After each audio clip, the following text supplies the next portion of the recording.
Ata for refusing to pay rent to my parents since moving back home. I, 23F, had moved back in with my family after graduating university last summer.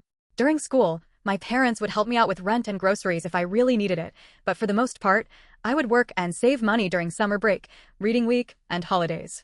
As for tuition, I was grateful to be offered a grant that covers most of it, but I had made a deal with my parents to have them cover the rest. I started working my first job as soon as I turned 15, and the deal was that I would give my parents 80% of the money I earned from each of my paychecks in exchange for them promising to help me out with tuition when I get to university. They held on to their promise, and I am extremely grateful for that. Recently, however, my parents are claiming that my brother and I need to start contributing financially if we are going to continue living in their house.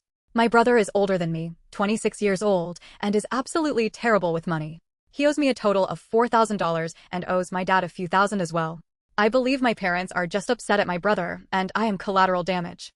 I made it very clear to my parents that if they truly want me to start paying them rent, that I am willing to do so only after I turn 26, if I am still even living with them at that point, and only after they charge my brother rent up until the point where I turn his age.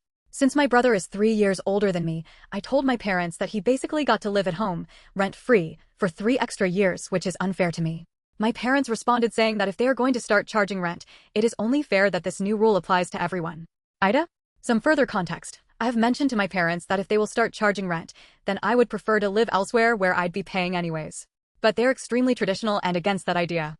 They allowed for me to move out for school, but they said their culture is against women moving out of their family homes until they get married.